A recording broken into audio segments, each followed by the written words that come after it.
Welcome back to editor show.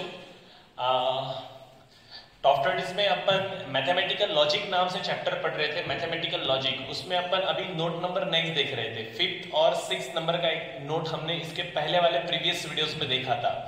13 videos हमारे complete हो चुके हैं। 14 नंबर का वीडियो हमारे पास अभी ये आपके सामने पेश होने वाला है, तो जिसके अंदर हम देख रहे हैं नोट नंबर 7। अब नोट नंबर 7 में हमारे पास क्या रहेगा, इसके बारे में थोड़ा सा अपन देखते हैं। नोट नंबर 7 में हमारे पास है, उसका नाम है क्वांटिफायर्स एंड क्वांटिफाइड स्टेटमेंट।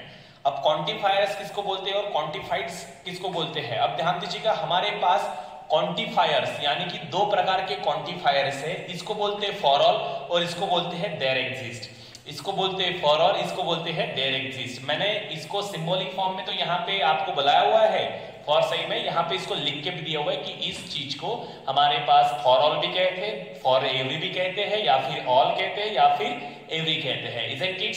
और ये for all, for every, all, every, इसका जो सिंबल है वो सिंबल लाइक दैट ये है, उल्टा ए जिसको अपन बोलते हैं, उल्टा A, isn't it. Then there exist या फिर एग्जिस्ट या फिर सम यानी कि थोड़ा बहुत, देयर एग्जिस्ट यानी कि एक दो चीज, फॉर एग्जांपल ज्यादा नहीं।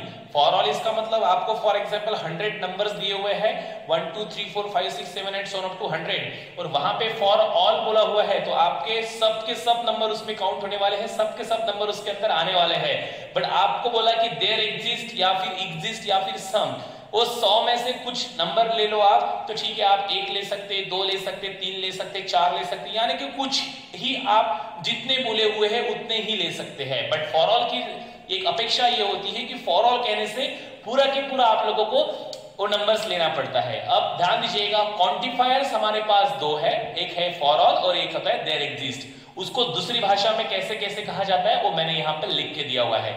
फिर क्वांटिफाइड स्टेटमेंट किसको कहते हैं, तो जिससे भी हमारे पास जो स्टेटमेंट्स दिए हुए हैं उस स्टेटमेंट्स में यदि ये दो सिंबल यूज किए हुए हैं, जो स्टेटमेंट्स हमारे पास मैथमेटिकल लॉजिक में है या फिर कोई भी स्टेटमेंट्स में यदि ये दो सिंबल यदि यूज किए जाते हैं तो उसको अपन क्वांटिफाइड स्टेटमेंट कहा जाता है, इजंट इट। अब आपको इतना ज्यादा सिचुएशन बोलने की बात नहीं है, एकदम सिंपल आपके पास ये क्वेश्चन रहेगा।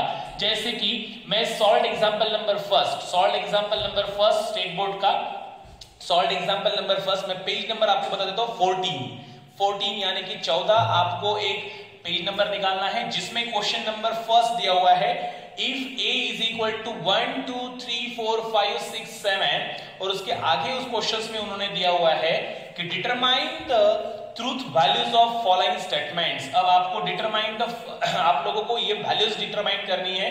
आप लोगों के पास क्वेश्चंस है, नो इश्यूज, आपके पास a 1 2 3 4 and so on up to 7 तक दिया हुआ है। ओके, सो उसमें से नंबर फर्स्ट पहला क्वेश्चन से हम तेजी के साथ उसको और फुल जुनून के साथ, कंसंट्रेशन के साथ आप लोग यहाँ पे पढ़ेंगे। नंबर फर्स्ट दिया हुआ है a, आप लोगों को है a के अंदर ये जो सेट दिया हुआ है वो सेट के अंदर 7th वैल्यूज है, आप लोगों के सामने तैयार है, ठीक है।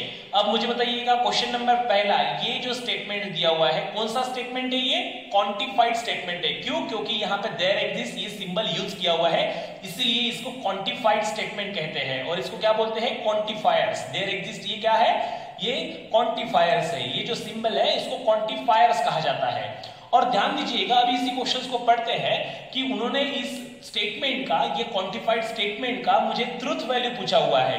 कोई दिक्कत नहीं, मैं इसको सिंपल तरीके से आपको समझाता हूं। नंबर ए आपको यानी कि ए दिया हुआ है 1 2 3 4 5 6 7 8, उसके बाद आपको बोला हुआ कि देयर एग्जिस्ट यानी कि कुछ x बिलोंग्स टू a, ऐसे कुछ x का वैल्यू जो a में बिलोंग करता है। a हमारे पास 1 2 3 4 5 6 7, क्वेश्चन समझा रहा हूं, फुल निचोड़ के उसको पकड़िएगा। सो देयर एग्जिस्ट यानी कि कुछ x कहां पे बिलोंग कर रहे हैं, a की तरफ, सच दैट जियो ये दिए हुए इक्वेशंस को फॉलो करेंगे। कौन सा, x - 4 = 3। अब मैं ये सही बात कह रहा है, ये स्टेटमेंट सही बात कह रहा है, इसकी यानी कि ये स्टेटमेंट ट्रूथ है कि फॉल्स है, ये मुझे चेक करना है। इस स्टेटमेंट की ट्रूथ वैल्यूज टी है या एफ है ये चेक करना है, कोई दिक्कत नहीं। मुझे पहले यहां पे ध्यान देना है क्वांटिफाई स्टेटमेंट में। पहले बोलो देयर एग्जिस्ट, इसका मतलब क्या होता है? देयर एग्जिस्ट का मतलब होता है एक वैल्यू एग्जिस्ट होना, या फिर दो वैल्यू होना, या फिर तीन वैल्यू होना, यानी कि इसमें से कुछ ना कुछ वैल्यूज उसमें एग्जिस्ट होनी चाहिए। इज इट इट और नॉट? अब कुछ ना कुछ इसका मतलब पूरे के पूरे नहीं होने चाहिए, कुछ ना कुछ होना चाहिए। पूरा यदि हो गया एग्जिस्ट तो ये फॉर ऑल की कंडीशन सेटिस्फाइड करेगा। इन्होंने क्या कहा हुआ है कि sir x minus 4 is equal to 3, ये इक्वेशन इज दिए हुए देयर एग्जिस्ट, यानी कि कुछ पॉइंट्स यानी कि कुछ नंबर्स इसमें से सेटिस्फाइड करता है। No issues. सो मुझे बताइएगा, मैं x belongs to a, x का पहला वैल्यू लूंगा, क्या है 1 मैं यहां पे पुट करता हूं 1 माइनस 4, बोलो यहां पे 1 अप्लाई किया, 1 minus 4 minus 3 is equal to 3। 1 पहला वैल्यू एग्जिस्ट नहीं हुआ, नो दिक्कत। मुझे वैसे तो एक वैल्यू एग्जिस्ट होना चाहिए। मैंने पहला वैल्यू यहां पे पुट करके देखा, कौन सा पहला वैल्यू? यस, पहले x का वैल्यू 1 लिया जो इसमें यहां पे पुट किया, कहां पे? x minus 4 is equal to 3 के अंदर। बोलो 1 क्या होगा? Answer is 1 minus 4 is equal to 3, यानी कि ये माइनस 3 इज इक्वल टू 3, ये एग्जिस्ट नहीं हुआ।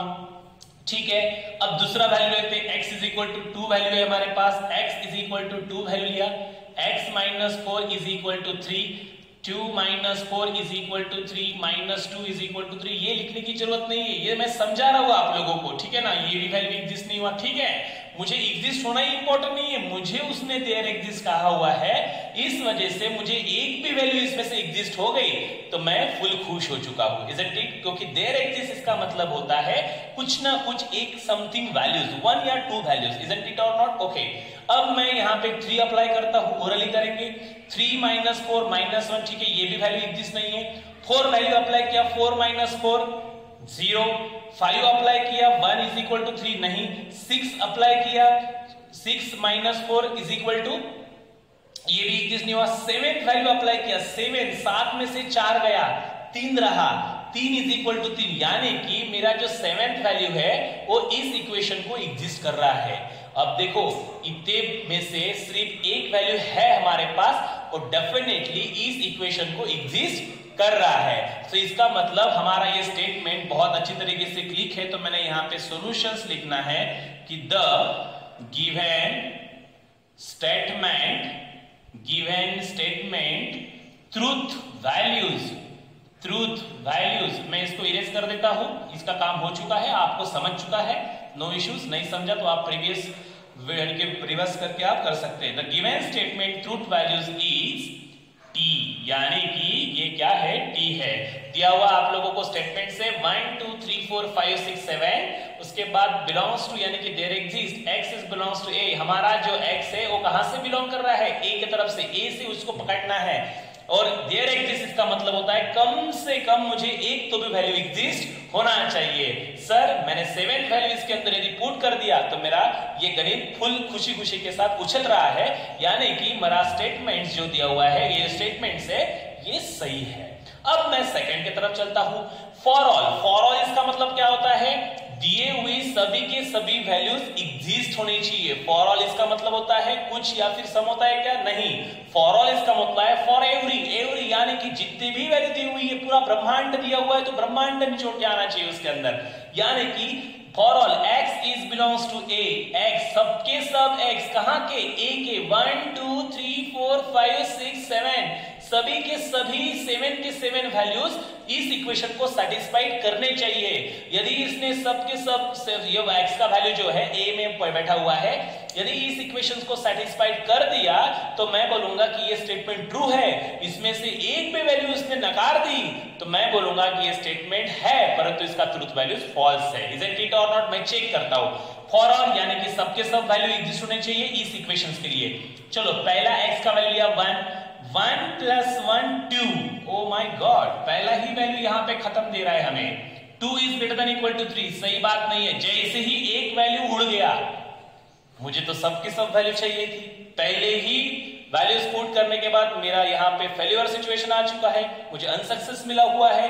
यानी कि इसने कहा था कि सब की सब वैल्यूज कहां की? a की, यानी कि सब की सब वैल्यू x की, जो कहां पे बिलोंग कर रहा है? a के बिलोंग कर रहा है, जो इस इक्वेशन को सेटिस्फाइड करता है।